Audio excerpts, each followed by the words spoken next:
The Christ Letters, with enhanced narration and text. Letter 2.1, A New Realm of Mystical Perception. Narrator's Note. A special word on formatting. The recorder explains in the foreword that in order to show that some powerful statement had come from Christ's mind into hers, she used italics, emboldening, and capitals.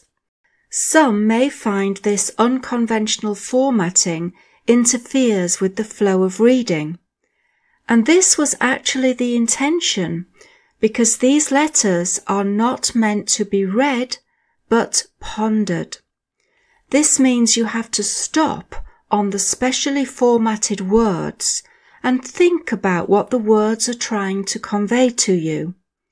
You have to reach into the infinite dimension in order to try to understand what you are being told. To honor the recorder's intention, all the emboldened words have a reverb effect added to them, and the words in capitals and italics will also be highlighted with a bell sound, one bell at the start of the phrase and 2 bells at the end.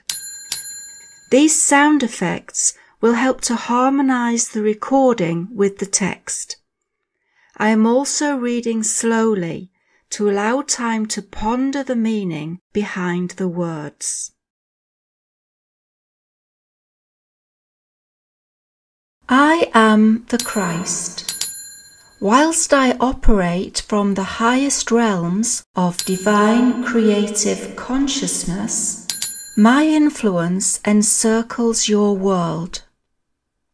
Speaking metaphorically, I am as distant in consciousness from your world as your sun is distant from the earth. Yet, if you call on me sincerely, I am as close to you as is necessary to help you. There will be many who will be unable to receive these letters. Such people are not yet ready for them.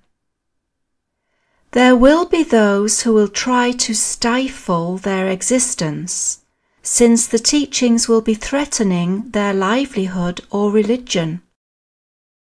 They will not succeed. These letters will be strengthened by opposition. There will be those who will receive these letters with joy, since in their souls they have known that beyond the religions of the world has been truth, the reality of existence. These are the people who will prosper and will eventually save the world from self-annihilation. I will now take up my autobiography from where I left off in my last letter.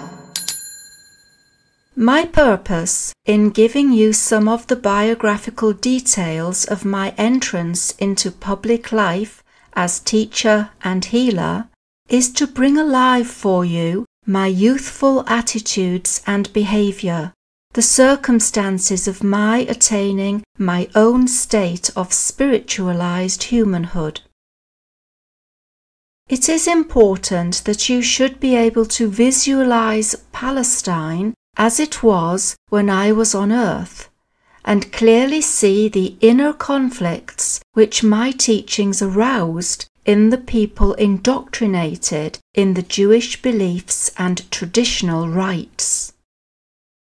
These conflicts lie at the heart of the Gospelers' inability to record accurately all that I tried to teach them.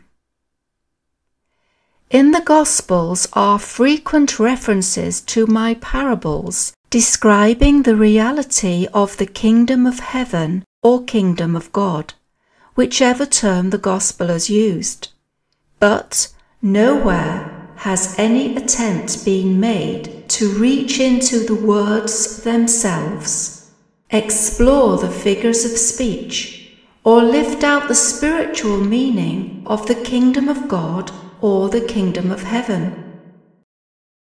As I speak of my true sermons given to the people, you will, in the light of my experiences in the desert and of your own knowledge of scientific facts, be able to understand, at last, a little of what I was attempting to teach at that time.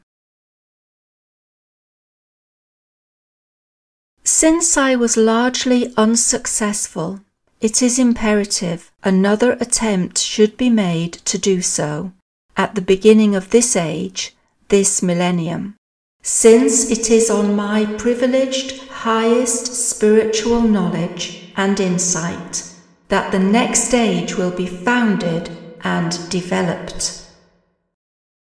It was and is essential for a teacher such as I and others have been, supersensitive and wholly committed mentally and emotionally to a search for truth of existence, to come to earth, to coin words, to describe to people on earth, imprisoned in words, what lies in the creative universal dimension in an unformed state. Were it not for such inspired teachers, people on earth would have remained in ignorance of all that lies beyond the earth, ready for contact, to be personally experienced and absorbed to promote future spiritual evolution. Not only this, the Bible is said to be the most widely read book in the world. In its present form, it has served its purposes. The New Testament as it stands, with all its baggage of misinterpretation, is a deterrent to spiritual evolution. It is now time to move forward into a new realm of mystical perception and understanding. Since it is impossible for me to descend into human body again to speak to the world, and I have other dimensions to whom I minister, I have trained a sensitive soul to receive and transcribe. It is the nearest I can do to talking to you personally. I hope you will be able to receive and accept this. Whatever is erroneous is erased. You may be sure of this. The incidents and healings related in the following pages are not important.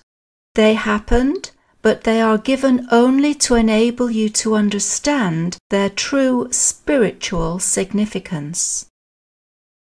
I want you, as you read, to relate the conditions of 2,000 years ago to your present life and times. I want you to regard the persona of Jesus as an icon of what can eventually be achieved by every human being who is ready and willing to become a founder member of the kingdom of heaven on earth.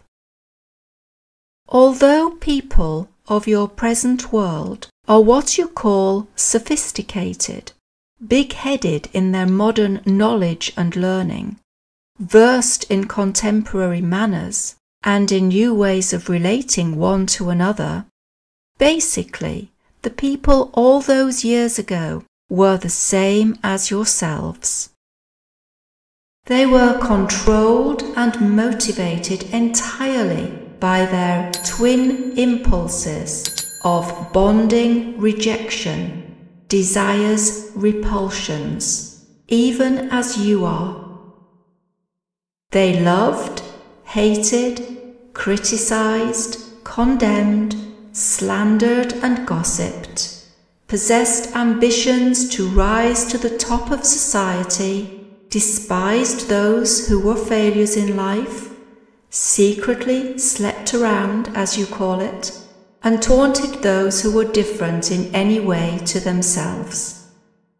To help you fully understand and enter into my time on earth, my consciousness has descended to your plane of earthly existence to experience yet again the persona of Jesus and the emotions and events in which I was involved.